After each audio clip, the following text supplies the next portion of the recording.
திருப்பதி ஏழுமலையான் கோவிலுக்கு ரூபாய் 4 கோடி மதிப்புள்ள 5 கிலோ தங்க நகைகளை அணிந்து வந்த பக்தரை அனைவரும் ஆச்சரியத்துடன் பார்த்து செல்ஃபி எடுத்துக் கொண்டனர். தெலுங்கானா மாநிலம் ஹைதராபாத்தைச் சேர்ந்தவர் விஜயகுமார். தொழிலதிபரான இவர் தனியார் தொண்டு நிறுவனம் நடத்தி வருகிறார். இவர் எப்பொழுதும் பொது இடங்களுக்கு சென்றாலும் கழுத்து மற்றும் கைகளை மறைக்கும் அளவிற்கு தடிமனான பல்வேறு தங்கச் சங்கிலி அணிந்து செல்வர். இதனால் இவரை தங்க மனிதர் என உள்ளூர் மக்கள் அழைக்கின்றனர். புத்தாண்டையொட்டி விஜயகுமார் திருப்பதி ஏழுமலையான் கோவிலுக்கு வருகை தந்தார். சுவாமி தரிசனத்தின் போது 5 கிலோ எடை உள்ள 4 கோடி மதிப்புள்ள தங்க நகைகளை அணிந்து வரிசையில் சென்று சுவாமி தரிசனம் செய்தார். அவரை ஆச்சரியமாக பார்த்து வரிசையில் நின்ற பக்தர்கள் கோவிலுக்கு வெளியே வந்தவுடன் அவருடன் செல்ஃபி போட்டோ எடுத்துக் கொண்டனர். உலக நன்மைக்காக புதுச்சேரி ஸ்ரீ லட்சுமி நரசிம்மர் பெருமாள் ஆன்மீக வழிபாட்டு மன்றம் சார்பில் 28 ஆண்டு புனித பாத யாத்திரை 5ஆம் தேதி நடைபெறவுள்ளது. இதனை திருக்கோவிலூர் ஸ்ரீமத் எம்பெருமான் ஜிஆர் சுவாமிகள் மங்களா சாசனத்துடன் தொடங்கி வைக்கிறார். இது தொடர்பாக ஸ்ரீ லட்சுமி நரசிம்மர் பெருமாள் ஆன்மீக வழிபாட்டு மன்ற தலைவர் இளங்கோ செய்தியாளர்களை சந்தித்தார். அப்போது அவர் கூறுகையில், உலக நன்மைக்காக ஒவ்வொரு ஆண்டும் ஜனவரி மாதம் முதல் ஞாயிற்றுக்கிழமை புதுச்சேரி ஸ்ரீ லட்சுமி நரசிம்ம பெருமாள் ஆன்மீக வழிபாட்டு மன்றத்தின் சார்பில் சிங்கிரி கோவிலுக்கு புனித பாத யாத்திரை செல்வது வழக்கம். அதன்படி 28 ஆண்டு புனித பாத யாத்திரை பெருவிழா நடைபெறவுள்ளது. இதில் தமிழகம் மற்றும் புதுச்சேரியைச் சேர்ந்த திருமாலடியார்களும் 30க்கும் மேற்பட்ட பஜனை குழுக்களும் 30,000க்கும் மேற்பட்ட ஆன்மீக பக்தர்களும் கலந்து கொள்கின்றனர். வருகின்ற 5ஆம் தேதி காலை 6 மணி அளவில் காந்தி வீதி ஸ்ரீ வரதராஜ பெருமாள் கோவிலில் இருந்து புறப்படும் பாத யாத்திரையினை திருக்கோவிலூர் ஸ்ரீமத் எம்பெருமானார் ஜிஆர் சுவாமிகள் மங்களா சாசனத்துடன் தொடங்கி வைக்கிறார். பஜனை குழுவினரோடு ஸ்ரீ வரதராஜ பெருமாள் கோவிலில் இருந்து புறப்பட்டு புதுச்சேரி கடலூர் சாலை வழியாக சிங்கிரி கோவில் லட்சுமி நரசிம்மர் சுவாமி கோவிலை சென்றடையும். இப்புனித பாத யாத்திரை விழாவில் திவ்ய நாம பஜனையும் பிருந்தாவன் பஜனையும் மற்றும் ஸ்ரீ லட்சுமி நரசிம்ம பெருமாளுக்கு விசேஷ திருமஞ்சனமும் நடைபெறும். பின்னர் காலை 8 மணி முதல் மதியம் 2 மணி வரை 20,000க்கும் மேற்பட்ட பக்தர்களுக்கு ஸ்ரீ லட்சுமி நரசிம்ம பெருமாளுக்கும் பூஜிக்கப்பட்ட பிரசாதம் வழங்கப்படும் என்று இளங்கோவன் தெரிவித்தார். பேட்டியின் போது ஸ்ரீ லட்சுமி நரசிம்ம பெருமாள் ஆன்மீக வழிபாட்டு மன்ற பெருமாள் ஸ்ரீ லட்சுமி நரசிம்ம பெருமாள் ஆன்மீக வழிபாட்டு மன்ற பொருளாளர் வாசுதேவன், கௌரவ தலைவர் ஆடிட்டர் பூவராகவன், ஜெயபிரகாஷ், துணைத் தலைவர் சுப்பிரமணியன், செயலாளர் விட்டல் முகுந்தன் மற்றும் நிர்வாகிகள் கோதண்டராமன், ராஜேஷ், அசோக், வெங்கடேசன் ஆகியோர் உடனிருந்தனர். பெண் குழந்தைகளுக்கு அதிகாரம் அளிக்கும் முதல்வரின் அரவணைப்பு திட்டத்தின் கீழ் இதுவரை 3,423 பெண் குழந்தைகளின் பெயரில் 50,000 ரூபாய் வைப்புத் தொகையாக வழங்கப்பட்டுள்ளது. புதுச்சேரியில் பெண் குழந்தைகள் பிறந்தால் ரூபாய் 50,000 டெபாசிட் செய்த திட்டத்திற்காக அரசாணை கடந்த 2023 ஜூலை வெளியிடப்பட்டது. முதல்வரின் பெண் குழந்தைகள் பாதுகாப்பு திட்டம் என்ற பெயரில் திட்டம் அறிமுகமானது. திட்டத்தை மகளிர் மற்றும் குழந்தைகள் மேம்பாட்டுத்துறை செயல்படுத்துகிறது. இந்த திட்டத்தில் பயனடையும் குழந்தையின் பெற்றோர் புதுச்சேரியில் தொடர்ச்சியாக 5 ஆண்டுகள் குடியிருக்க வேண்டும். 2023ஆம் ஆண்டு மார்ச் மாதம் 17ஆம் தேதிக்கு பிறகு பிறந்த குழந்தைகள் இந்த திட்டத்தில் பயனடையலாம்.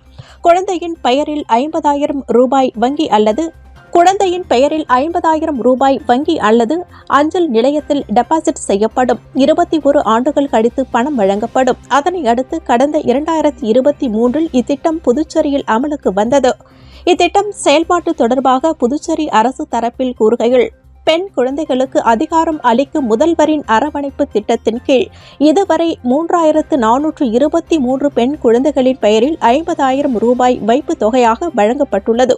மேலும் 1,188 பெண் குழந்தைகளின் பெயரில் வைப்பு தொகை வழங்க ஒப்புதல் அளிக்கப்பட உள்ளது என குறிப்பிடப்பட்டுள்ளனர்.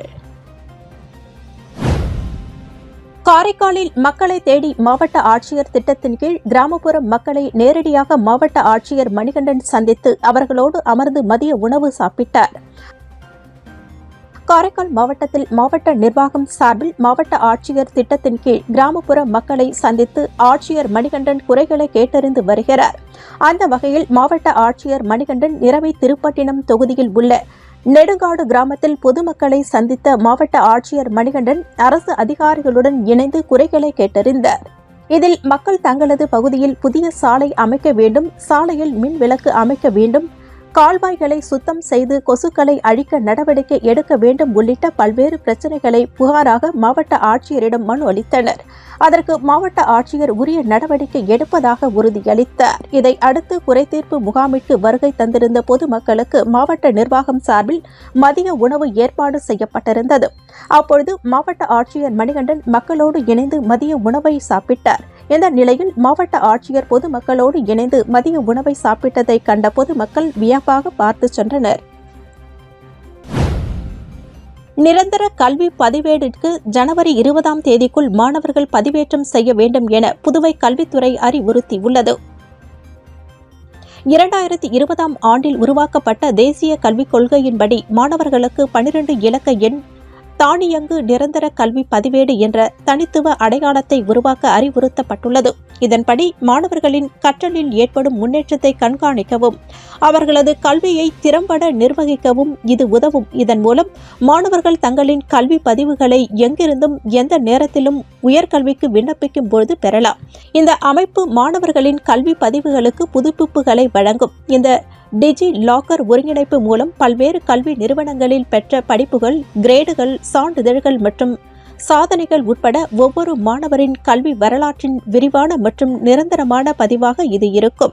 இந்த தானியங்கு நிரந்தர கல்வி பதிவேட்டை உருவாக்க மாணவர்கள் ஜனவரி 20ஆம் தேதிக்குள் தங்களது கல்வி விவரங்களை இணைய வழியில் பதிவேற்றம் செய்ய வேண்டும் என மாநில திட்ட இயக்குநர் அறிவுறுத்தியுள்ளார்.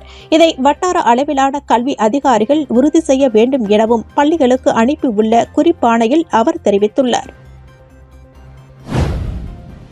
புதுச்சேரியில் மண்டல அளவிலான அறிவியல் கண்காட்சியினை முதலமைச்சர் ரங்கசாமி துவக்கி வைத்து மாணவர்களின் அறிவியல் படைப்புகளை பார்வையிட்டு பாராட்டினார்.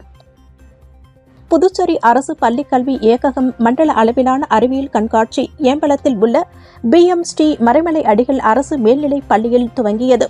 இதில் சிறப்பு விருந்தினராக முதலமைச்சர் ரங்கசாமி கலந்து கொண்டு அறிவியல் கண்காட்சியினை துவக்கி வைத்து மாணவர்களின் அறிவியல் படைப்புகளை பார்வையிட்டு பாராட்டினார். இந்த நிகழ்ச்சியில் சட்டப்பேரவைத் தலைவர் செல்வம், கல்வித்துறை அமைச்சர் நமச்சிவாயம், தொகுதி சட்டமன்ற உறுப்பினர் லட்சுமிகாந்தன் மற்றும் கல்வித்துறை அதிகாரிகள் பலர் உடனிருந்தனர்.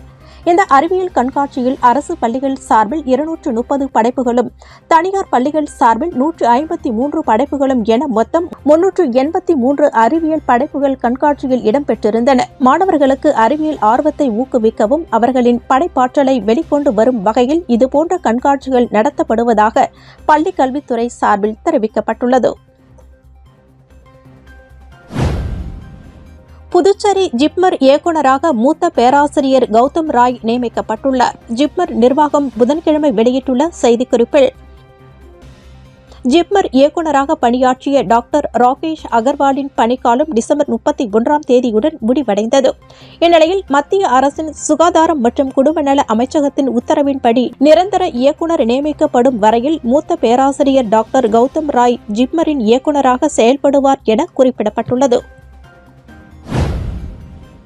மழைநீர் கட்டமைப்பு ஏற்படுத்தினால் மட்டுமே இனி நகராட்சி உரிமங்களை புதுப்பிக்க முடியும் என உழவர்கரை நகராட்சி ஆணையர் சுரேஷ் ராஜ் அறிவித்துள்ளார். இது தொடர்பாக அவர் வெளியிட்டுள்ள செய்திக்குறிப்பில் உழவர்கரை நகராட்சியானது எளிமையான முறையில் மிக குறைந்த செலவில் மழைநீர் சேகரிப்பு கட்டமைப்பை செயல்படுத்த மத்திய அரசின் நீர் ஆதாரத்துறை பரிந்துரைத்த முறையினை உழவர்கரை நகராட்சி இணையதளத்தில் பதிவேற்றம் செய்துள்ளது. ஆகவே உழவர்கரை நகராட்சிக்கு உட்பட்ட பகுதிகளில் அமைந்துள்ள வியாபார நிறுவனங்கள், கல்வி நிறுவனங்கள், திருமண மண்டபங்கள், தொழிற்சாலைகளில் எளிமையான மழைநீர் கட்டமைப்பினை ஏற்படுத்தி நிலத்தடி நீர் மட்டத்தை உயர்த்த வேண்டும் என மண் வளத்தை பாதுகாக்க வேண்டும். வரும் நிதியாண்டில் நகராட்சி உரிமங்களை புதுப்பிக்கவும் நகராட்சி சம்பந்தப்பட்ட அனுமதி பெறவும் மழைநீர் சேகரிப்பு கட்டமைப்பை ஏற்படுத்தி அதற்கான தகவலை புகைப்படத்துடன் இணைக்க வேண்டும் என குறிப்பிடப்பட்டுள்ளது. 2025ஆம் ஆண்டு புத்தாண்டை முன்னிட்டு அமைச்சர் நமச்சிவாயம் ஆதரவாளர்களுக்கு தினசரி நாட்காட்டி வழங்கி புத்தாண்டு வாழ்த்துக்கள் தெரிவித்தார். 2025ஆம் ஆண்டு புத்தாண்டை முன்னிட்டு அரசியல் பிரமுகர்கள் தங்களது ஆதரவாளர்கள் மற்றும் பொதுமக்களுக்கு புத்தாண்டு வாழ்த்துக்களை தெரிவித்து வருகின்றனர். அதன் ஒரு பகுதியாக புதுச்சேரி உள்துறை அமைச்சர் நமச்சிவாயம் புத்தாண்டை வரவேற்கும் விதமாக பொதுமக்களுக்கு தினசரி நாட்காட்டி மற்றும் இனிப்புகள் வழங்கி புத்தாண்டு வாழ்த்துக்களை தெரிவித்தார். இதைத் தொடர்ந்து உள்துறை அமைச்சர் நமச்சிவாயத்தை அவரது இல்லத்தில் சந்தித்த சட்டமன்ற உறுப்பினர்கள், அரசியல் பிரமுகர்கள் மற்றும் ஆதரவாளர்கள் ஏராளமானோர் கலந்து கொண்டு அமைச்சருக்கு பொன்னாடை போர்த்தி புத்தாண்டு வாழ்த்துக்களை தெரிவித்தனர். ரோட்டரி கிளப் ஆஃப் காரைக்கால் சார்பில் காரைக்காலில் தலைக்கவசம் அணிந்து வந்த 2 இருசக்கர வாகன ஓட்டிகளுக்கு இனிப்பு உள்ளிட்ட பரிசுகள் வழங்கப்பட்டன. புதுச்சேரி மாநிலத்தில் 2 சக்கர வாகன விபத்துகளால் தினந்தோறும் உயிர் சேதங்கள் அதிகரித்து வருவதால் வரும் 12ஆம் தேதி முதல் வாகன ஓட்டிகள் கட்டாயம் தலைக்கவசம் அணிய வேண்டும் என போக்குவரத்து துறை எச்சரிக்கை விடுத்துள்ளது. இதைத் தொடர்ந்து தலைக்கவசம் அணிவதன் அவசியம் குறித்து பல்வேறு வகையில் போக்குவரத்து துறை விழிப்புணர்வு பிரச்சாரங்கள் நடத்தி வருகிறது. இதன் ஒரு பகுதியாக காரைக்கால் புதிய பேருந்து நிலையம் அருகே ரோட்டரி கிளப் காரைக்கால் சென்டியனில் சார்பில் தலைக்கவசம் அணிவதன் அவசியம் குறித்த விழிப்புணர்வு பிரச்சாரம் நடைபெற்றது. இதைத் தொடர்ந்து காரைக்கால் மாவட்ட தலைவர் கணேஷ் தலைமையிலும் செயலாளர் குணசேகரன் நிர்வாகிகள் முன்னிலையிலும் நடைபெற்ற இந்நிகழ்ச்சியில் தலைக்கவசம் அணிந்து வந்த வாகன ஓட்டிகளுக்கு போக்குவரத்து துறை ஆய்வாளர் லெனின் பாரதி பரிசுகளும் இனிப்புகளும் வழங்கி பாராட்டினர். ராகுல் காந்தி தேசிய பேரவை துணைத் தலைவர் திரு வேங்கடம் பிறந்த நாளையொட்டி ஏழை எளிய மக்களுக்கு வேட்டி சேலை, உணவு உட்பட நலத்திட்ட உதவிகளை முன்னாள் அமைச்சர் கந்தசாமி வழங்கினார். புதுச்சேரி ராகுல் காந்தி தேசிய பேரவை சார்பில் பேரவையின் துணைத் தலைவரும் காங்கிரஸ் கட்சியின் பொதுக்குழு உறுப்பினருமான திரு வேங்கடம் பிறந்தநாள் விழா வெகு விமர்சையாக கொண்டாடப்பட்டது. ராகுல் காந்தி தேசிய பேரவை தலைவர் ஆர்.இ. சேகர் தலைமையில் பெருமான் கோவில், கௌசிக பாலசுப்பிரமணியர் கோவில்களில் சிறப்பு பூஜைகள் செய்யப்பட்டு பக்தர்களுக்கு அன்னதானம் வழங்கப்பட்டது. அதைத் தொடர்ந்து அண்ணா சாலையில் நலத்திட்ட உதவிகள் வழங்கும் விழா நடைபெற்றது. இதில் முன்னாள் அமைச்சர் கந்தசாமி சிறப்பு அழைப்பாளராக கலந்து கொண்டு திரு வேங்கடத்திற்கு சால்வை அணிவித்து வாழ்த்து தெரிவித்தார். பின்னர் ஏழை எளிய மக்களுக்கு வேட்டி சேலை, உணவு உட்பட நலத்திட்ட உதவிகளை வழங்கி சிறப்பித்தார். இந்நிகழ்ச்சியில் நிர்வாகிகள் தயாளன், ரவிச்சந்திரன், சுகுமாரன், அமுதரசன், கோவிந்தன், பிரபு, சங்கர், பாபு, கிருஷ்ணமூர்த்தி, புஷ்பராஜ் உட்பட காங்கிரஸ் நிர்வாகிகள் திரளாக கலந்து கொண்டனர். வேலூர் தொழில்நுட்ப பல்கலைக்கழக முன்னாள் மாணவர்கள் சங்கத்தின் புதுச்சேரி கிளை ஆலோசனைக் கூட்டம் நடைபெற்றது. வேலூர் தொழில்நுட்ப பல்கலைக்கழகத்தின் முன்னாள் மாணவர்கள் சங்கத்தின் புதுச்சேரி கிளையின் ஆலோசனைக் கூட்டம் அண்மையில் நடைபெற்றது. இந்த கூட்டத்தில் சங்கத்தின் தலைவர் முனைவர் கோவிந்தசாமி தலைமையேற்று சிறப்புரையாற்றினர். கூட்டத்தில் சங்க ஆலோசகர் ஜெயக்குமார், முனைவர் வெங்கடேசகுமார், பிரபாகரன், ராகேஷ் உள்ளிட்ட பல முன்னாள் மாணவர்கள் மற்றும் உறுப்பினர்கள் கலந்து கொண்டனர். இந்நிகழ்ச்சிக்கு பாகூர் சட்டமன்ற உறுப்பினர் செந்தில்குமார் சிறப்பு விருந்தினராக வருகை தந்து கூட்டத்தை சிறப்பித்தார். கூட்டத்தில் முன்னாள் மாணவர் சங்கத்தின் மூலம் இதுவரை மேற்கொள்ளப்பட்ட சமூக பணிகள் குறித்து விவரிக்கப்பட்டது. புதுவை மாநில கூட்டுறவுத் துறையில் இளநிலை ஆய்வாளர் பணியிடங்களை நிரப்புவதற்காக சான்றிதழ் சரிபார்ப்பு ஜனவரி 8ஆம் தேதி நடைபெறவுள்ளது. புதுவை கூட்டுறவு சங்கங்களின் பதிவாளர் யஷ்வந்தையா வெளியிட்டுள்ள செய்திக்குறிப்பில், கூட்டுறவுத் துறையில் 38 இளநிலை ஆய்வாளர் பதவிக்கு எழுத்துத் தேர்வு மூலம் தற்காலிகமாக தேர்வு செய்யப்பட்டவர்களுக்கு ஜனவரி 8ஆம் தேதி தட்டாஞ்சாவடி கூட்டுறவு சங்கங்களின் பதிவாளர் அலுவலக கருத்தரங்கு அறையில் சான்றிதழ் சரிபார்ப்பு பணி நடைபெறுகிறது. எனவே எழுத்துத் தேர்வில் தேர்வு செய்யப்பட்டவர்கள் அனைவரும் அசல் சான்றிதழ்களுடன் வர வேண்டும். தவறினால் தற்காலிக தேர்வு ரத்து செய்யப்படுவதாக கருதப்படும் எனவும் குறிப்பிடப்பட்டுள்ளது.